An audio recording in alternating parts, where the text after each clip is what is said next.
Assalamualaikum warahmatullahi wabarakatuh. Perkenalkan kami dari kelompok 2 dengan anggota Cynthia Prasetya dan Widi Setiorini Margono.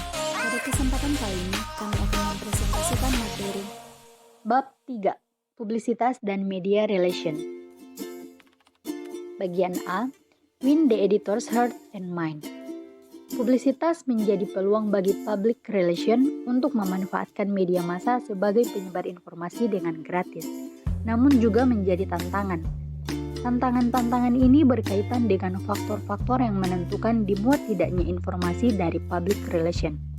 Publisitas media termasuk jenis informasi yang di luar kontrol public relation. Artinya, dimuat atau tidak serta jenis informasi yang dimuat sepenuhnya wewenang media massa. Ada dua faktor penentu publisitas. Yang pertama, faktor penulisan materi publisitas atau teknik public relation writing. Produk-produk public relation writing digunakan untuk sarana publikasi dan publisitas media. Artinya, sebagai materi publisitas, informasi yang ditulis public relation adalah informasi yang akan dikirim ke media agar dimuat.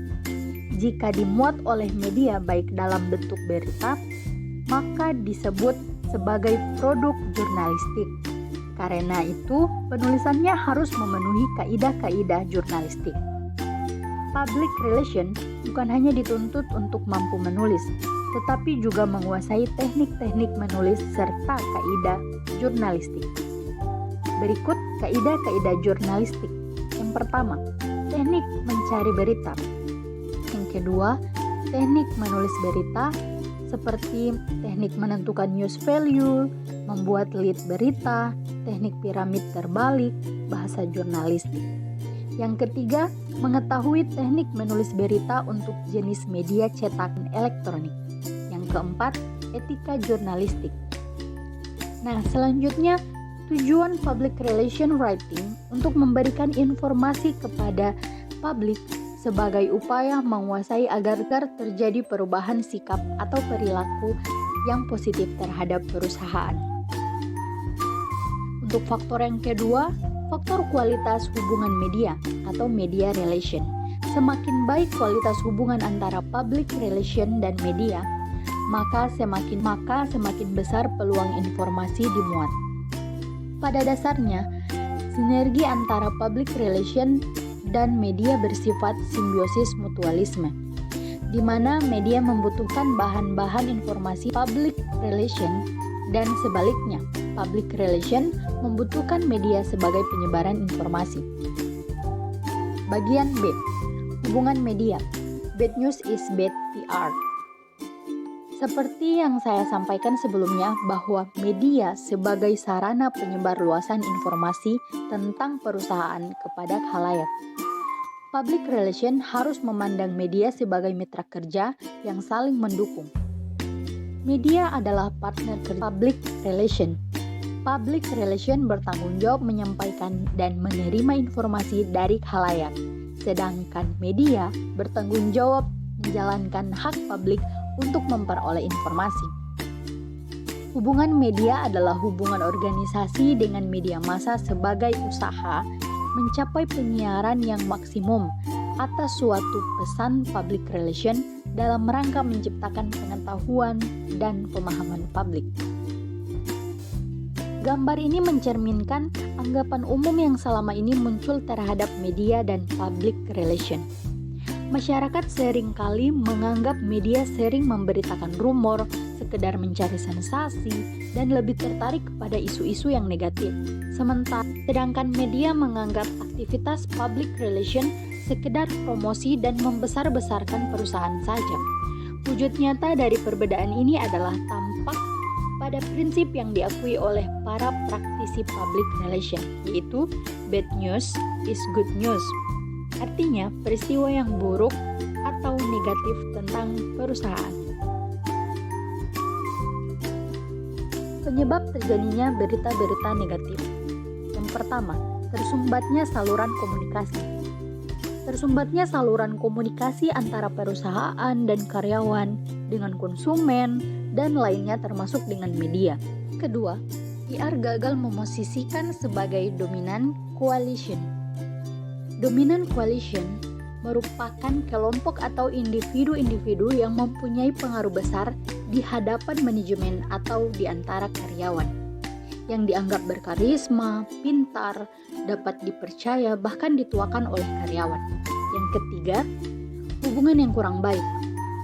Apabila media merasa perusahaan tertutup, tidak menghargai media, atau tidak mau bekerja sama, berita-berita negatif sulit dicegah. Kualitas liputan berita media sangat dipengaruhi oleh kualitas hubungan media. Bagian C. Komunikasi yang efektif dengan media atau pers. Pada tahun 2003, stasiun televisi SCTV memberitakan peristiwa terbunuhnya seorang siswa Sekolah Tinggi Pemerintahan Dalam Negeri. Peristiwa ini bermula dari acara orientasi siswa baru yang dilakukan senior kepada juniornya.